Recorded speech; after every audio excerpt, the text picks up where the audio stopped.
मित्रांनो, मी आहे आता भुलेश्वर पायथ्याला इथे आपले शेतकरी आहेत. त्यांच्या क्षेत्रामध्ये आहे मी आत्ता.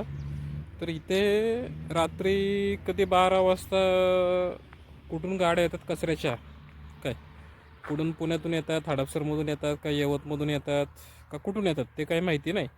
पण दुसऱ्याच्या रानात, ठीक आहे, आता ते पडीक आहे म्हणून तुम्ही कचरा कुंडी करता का? त्या ठिकाणी तुम्ही कचरा फेकताय, डंपिंग खाली होत आहेत, ट्रकाच्या ट्रका खाली होत आहेत.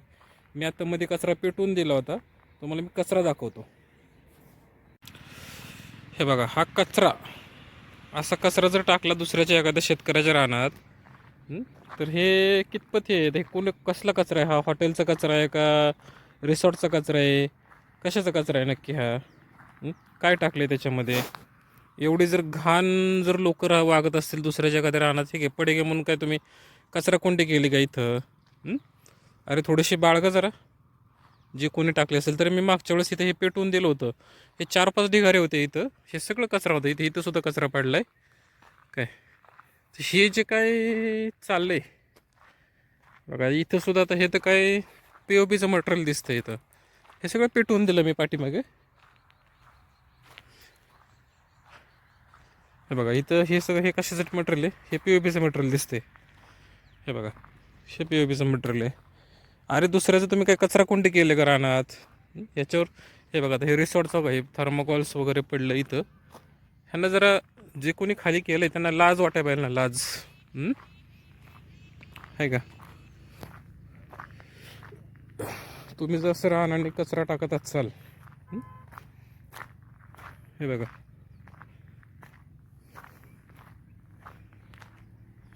हे बघा, हा रिसॉर्टचा कचरा आहे. हे बघा, जरा लाज वाटाय पाहिजे ना ह्या लोकांना. थर्मोकॉल्स पडलं इथं, POPचं मटेरियल पडलंय, सिमेंटची पिशव्या पडल्यात. तिकडे पलीकडे सुद्धा टाकलं, त्या कोपऱ्याला, त्या डोंगराच्या तिथं तिकडे सुद्धा टाकलं होतं.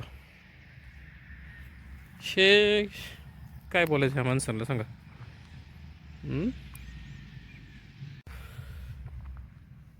रात्री 12-1 वाजता गाड्या येतात मंडळी. मी इथं स्थानिकांना विचारलं, इथे जे आपले मेंढपाळ आहेत पलीकडं, त्या मेंढपाळांना विचारलं की तुम्ही पाहिलेत का गाड्या कधी येतात, काय कोण खाली करतंय? तर यांनी सांगितलं की रात्री 12-1च्या दरम्यान गाड्या येतात. नक्की कुठून गाड्या येतात, डंपर येतात, डम्पिंग कसले ट्रॅक्टर येतात काय, हे काही माहिती नाही. फक्त रात्री 12-1च्या दरम्यान 1-2 वेळा गाड्या पाहिल्या होत्या त्यांनी, पण ते काही तिथं इथपर्यंत आले नाहीत. कोण असेल काय माहिती नाही रात्री अपरात्रीचं, कारण कधी काय घात होऊ शकतो हे कोणाला त्याची गॅरंटी नसते. त्याच्यामुळं दुसऱ्याच्या रानात जे कोणी येतात फक्त पुरावे नाहीत. इथं आपला एक बोर्ड होता मंडळी, इथे बोर्ड लावला होता की कायदेशीर कारवाई केली जाईल. तो बोर्डसुद्धा गायब आहे, तिथला बोर्ड काढला आहे कोणतरी. तिथे एक बोर्ड होता 591 गट नंबरमध्ये, सदर काही कचरा काय टाकलेस का अतिक्रमण केलंस कायदेशीर कारवाई केली जाईल. पण तो बोर्डसुद्धा गायब झालेला आहे, ठीक आहे. पण ह्यांना इतकं कळायला पाहिजे की जे कोणी कचरा टाकला आहे, जरा लाज वाटायला पाहिजे, लाज.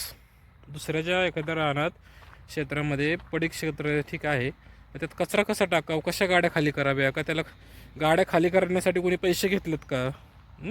टाक इथं हे कर, कुणी कमिशन घेतलं आहे का? हा प्रश्न आहे माझा, ठीक आहे.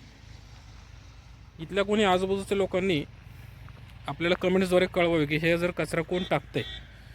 जे कोणी टाकत असतील त्यांनी मला कमेंट्सद्वारे रिप्लाय द्यावा, ठीक आहे. चला.